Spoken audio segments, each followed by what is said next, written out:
रेहाना और रवि की शादी के वक्त रवि के पास कुछ नहीं था।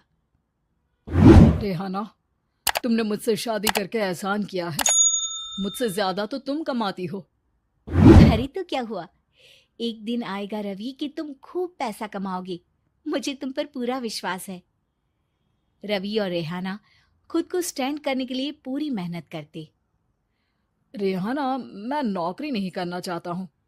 तो कोई बात नहीं, मैं नौकरी करके घर चलाती हूँ, तुम बिजनेस सेट करने की कोशिश करो। एक दिन रेहाना, तुम जानती हो, मैंने जो विज्ञापन बनाने वाली कंपनी खोली थी ना, उसे बड़ी ब्रांड का ऑफर आया है। अब हम लोगों के दिन ब्यारे न्यारे हो गए हैं। मैं जानती थी रवि कि एक दिन तुम सेटल हो जाओगे। रवि का काम अच्छा चल जाता है। एक दिन वो रेहाना से कहता है, रेहाना, अब हम लोगों का बच्चा भी हो गया है। बहुत छोटा है वो। उसका ख्याल कैसे रखेंगे हम? कैसे क्या, मैं गांव से माँ को लेकर आ जाती हूँ। नौकरी से हाफ डे ले लिया करूंगी। अभी तो वो छोटा है, स्कूल जाने तक मैं मैनेज कर लूंगी। देखो रेहाना, मैं अब अच्छा कमा रहा हूँ। तुमको नौकरी करके परेशान होने की कोई जरूरत नहीं है। अरे कैसी बात कर रहे हैं, मैं अपनी लगी लगाई नौकरी कैसे छोड़ दूं?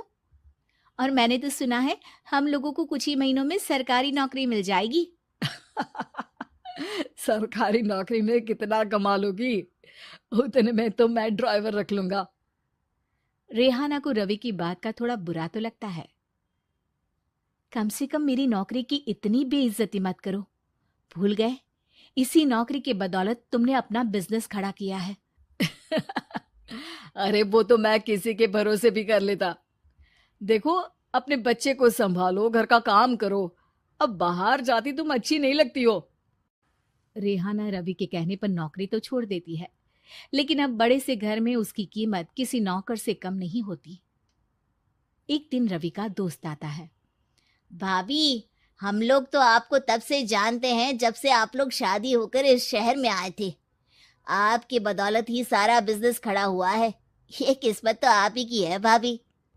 हाँ हाँ भाई, हमारी मेहनत तो कुछ है ही नहीं। अरे होगी, लेकिन भाभी की किस्मत के आगे कुछ नहीं। दोस्त वहां से चला जाता है, लेकिन रवि का गुस्सा सातवें आसमान में होता है। देखा कैसे बोल रहा था? अरे बिल्कुल अच्छा आदमी नहीं है ये। कैसी बात कर रहे हैं आप? प्रशांत भैया तो बहुत अच्छे इंसान है रवि। कैसे उन्होंने हमारे मुश्किल वक्त में हमारा साथ दिया था। अरे था पैसा तो साथ दिया, नहीं तो कौन पूछता है? रवि का व्यवहार पैसा आते ही अलग हो गया। वो बंदे को बंदा नहीं समझता। घमंड से घिरे रवि ने तो एक दिन हद ही कर दी। रेहाना, मैं अब तुम्हारे साथ नहीं रह सकता हूँ। क्या क्या बकवास कर रहे हो रवि? क्या कहना चाहते हो? और क्यों नहीं रह सकते तुम मेरे साथ? देखो, मुझे कोई और पसंद है, और उसने साथ रहने पर बस यही शर्त रखी है कि मुझे तुम्हें तलाक देना होगा। रेहाना, जो कि एक स्वावलंबी महिला थी, उसने बिना देर किए रवि को कह दिया, कोई इश्यू नहीं, मुझे पैकिंग में 4 दिन का वक्त लगेगा, लेकिन तब तक मैं तुम्हारे साथ नहीं रहूंगी। 4 दिन के लिए तुम कहीं और शिफ्ट हो जाओ, मैं घर से निकलूंगी तो बता दूंगी। रवि घर छोड़कर चला जाता है। रेहाना को दुख होता है, वो रोती है, लेकिन व्यवहार से स्ट्रांग रेहाना को पति के वापस आने का और उसे सबक सिखाने का पूरा भरोसा था। फिर एक दिन, अरे शुशिका, कब शादी करोगे तुम मुझसे? यार मैंने तो सोचा था तुम शादी से पहले मुझे विदेश लेकर जाओगे, महंगी कार दिलाओगे। अरे सब दिला दूंगा, लेकिन पहले मुझसे शादी तो कर लो। हाँ हाँ, क्यों नहीं। मैं कुछ दिनों के लिए अपने मम्मी पापा के पास जा रही हूँ और लोगों से अपनी शादी की बात करूंगी। अरे शुशिका, कैसे रहूंगा मैं तुम्हारे बिना? अब तो शादी ही होने वाली है हम लोगों की। शुशिका रवि को छोड़कर चली जाती है। रवि घर आता है, जहां रेहाना को ना पाकर उसे सब अजीब लगता है। घर तो रेहाना के बिना कुछ नहीं है। बच्चे की याद भी आ रही है। चलो एक वीडियो कॉल कर लेता हूँ।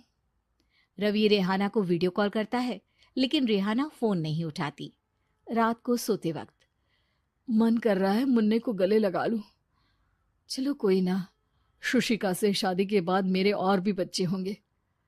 अगले दिन रवि ऑफिस जाता है, जहां टीना खड़ी होती है। सर, आपने अपने नए ऐड के लिए मॉडल की रिक्वायरमेंट डाली थी ना, मैं उसी के लिए आई हूँ। रवि टीना को देखकर खुश हो जाता है।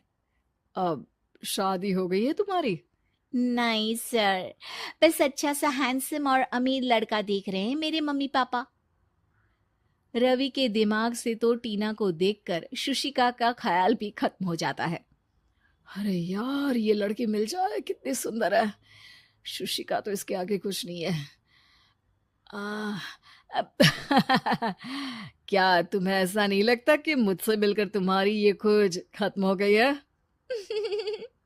आप ना, आप तो 2 बच्चों की पापा लग रहे हैं। अरे नहीं नहीं, मेरी शादी तो हुई थी, लेकिन बीवी को किसी और से प्यार था, मुझे छोड़कर चली गई। खैर, टीना की दोस्ती रवि से हो जाती है, लेकिन 1 महीने बाद शुशिका रवि के पास वापस आती है। मेरे मम्मी पापा तुमसे मिलना चाहते हैं, लेकिन उन लोगों को ये मत बताना कि तुम पहले से शादीशुदा हो, और हाँ, शादी से पहले अपनी सारी प्रॉपर्टी तुमको मेरे नाम करनी होगी। अरे पागल, अब मैं तुमसे शादी ही नहीं करना चाहता। भला ऐसी लालची औरत से कौन शादी करेगा? तभी वहां टीना आ जाती है। रवि, ये पागल सी औरत कौन है? देखो, तुमने ही कह दिया ना पागल, तो पागल ही है। पता नहीं कौन है, कह रही है शादी कर लो, लेकिन शादी से पहले अपनी सारी प्रॉपर्टी मेरे नाम कर दो। बोल तो सही रही है। वैसे तुम जानती हो, मेरी एक सहेली है, उसके पति ने उसे पैसा आते ही छोड़ दिया, जबकि उसको खड़ा करने वाली ही मेरी सहेली थी। और मुझे भी भरोसा नहीं है। अगर मैं भी तुमसे शादी करूंगी तो तभी, जब तुम मेरे नाम अपनी सारी प्रॉपर्टी कर दोगे। अरे हाँ हाँ, क्यों नहीं, बिल्कुल कर दूंगा। रवि और टीना की शादी की तारीख तय हो जाती है। वो अपनी सारी प्रॉपर्टी के कागज लेकर शादी वाली जगह पर पहुंचता है, लेकिन वहां टीना आती नहीं। रवि टीना को मैसेज करता है। कहाँ हो? सॉरी, मैं तुमसे शादी नहीं कर सकती, मुझे तुमसे भी ज्यादा पैसे वाला मिल गया। रवि को गुस्सा आ जाता है। वो गुस्से से सारा डेकोरेशन तोड़ रहा होता है कि वहां रेहाना आ जाती है। सर, क्या हो गया? क्या डेकोरेशन पसंद नहीं आई आपको? अ, तुम यहाँ क्या कर रही हो? मैं यहाँ की डेकोरेटर हूँ। क्या आपको पसंद नहीं आई यहाँ की सजावट? रवि दौड़कर रेहाना के गले लग जाता है। मुझे माफ कर दो रेहाना। रवि रेहाना के गले लग जाता है और रेहाना टीना को थैंक्स का मैसेज करती है।